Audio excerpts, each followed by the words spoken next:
Ridden here from the Sunshine Coast University. We're here at the Startup 101 event, and we've got Lee in the background doing some dance moves.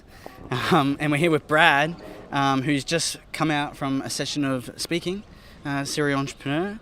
How are you doing today? Yeah, I'm doing good, thanks. More relaxed now. More relaxed now? Yeah. So how did your talk go? What were you here for? I presented my 6-step framework for startup success. So it's something I've built over like 14 years of being in business.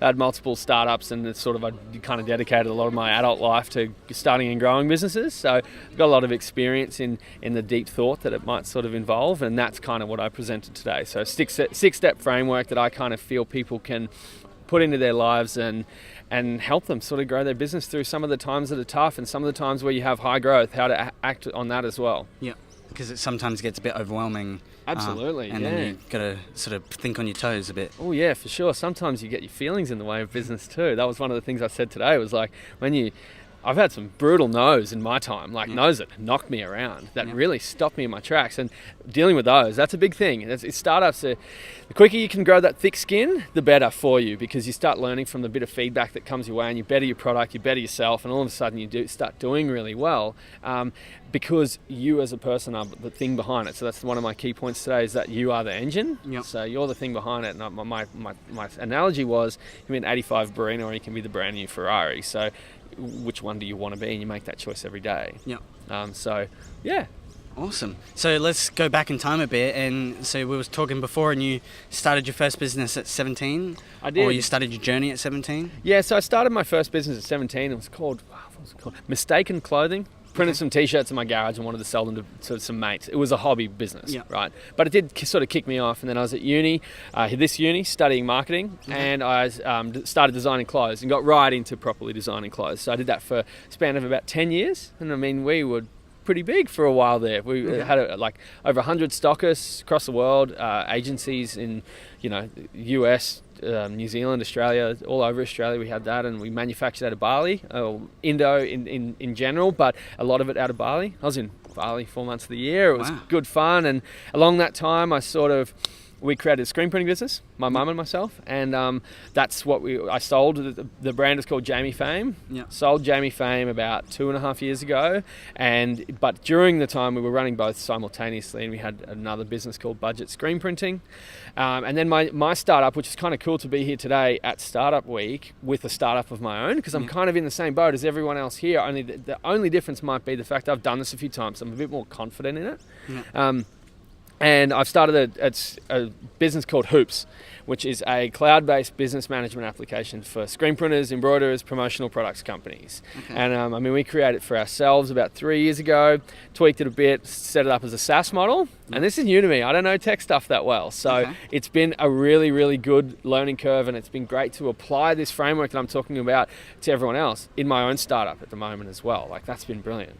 Awesome. So I can sort of see the roadmap here. So you've always been in sort of the apparel and sort of warehouse, manufacturing sort of industry. Yep. And now you're panning into sort of the tech space, and that's right. Yeah.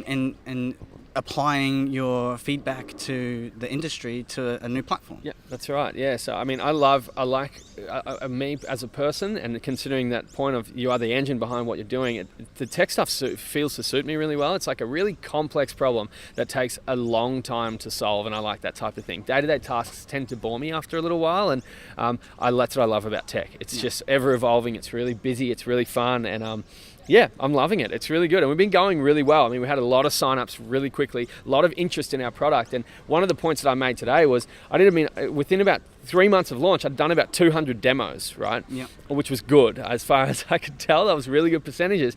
But I got killed in those demos. Yeah.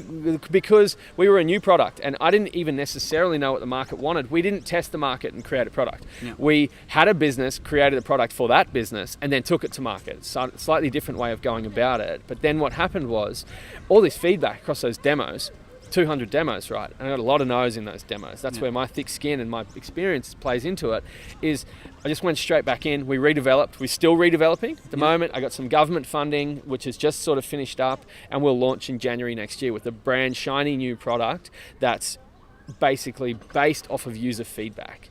And text-based stuff, that's so much what it's about. Yep. You've really got to be tracking what people are doing, how they respond to things, and the engagement they have with it, and what they like and don't like. And that's what I have been always pretty confident in, looking right in the face of the brutal facts and making changes on them.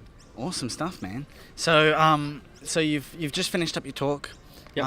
What's the plan for the week? Like, there's a bunch of other events. Are you speaking at anything else? No, I'm not. Are you going to check out some of the stuff? Yeah, I will. I will definitely check out some of the stuff. My wife actually sort of put me forward for this. She knows Renee, one of the organisers, quite well, and which was pretty cool. Yeah. So she's sort of got a bit of a schedule of things that we're going to attend, and yeah, all awesome. Cool stuff. I just got to say, it's so great to see stuff like this on the Sunshine Coast. Yep. I don't know, they're calling it Silicon Coast. Is that what they're calling it at the moment? Yeah. Like, it's just, I love it. I love entrepreneurship and ideas, and that was so cool for me today to stand there with a bunch of people with ideas and the drive to make those a success. That's a real big thing in there for me. So that was great. And like, I think Tech Week, Startup Week, the whole thing is absolutely brilliant. I love it. So you seem pretty excited about this. It's almost like it's you're in your element with all the other people around you. Yeah, you know, I like feeding off of other people's energy and stuff like that, and that was really cool. So it was really nice to be in there today. It's really grateful for that. It's nice to get to a point where people want to hear what you have to say. It's cool. We got to learn from each other and always keep collaborating and innovating. So yeah, it's good stuff. So just to sign off, how can people find what you're doing and hear more about you? You can find our screen printing business, budgetscreenprinting.com.au, our online wholesale apparel store, plainshirts.com.au, or our tech startup, which is hoopscrm.com. And you can kind of get in touch with me from there. I'm not much of a personal social media guy. Awesome. Yeah. Cool, guys. Stay on Beach City Facebook for more interviews. Thanks for talking with us, Brad, and we'll shuck her out. Thank you for having me. No worries. Catch you later. Cool.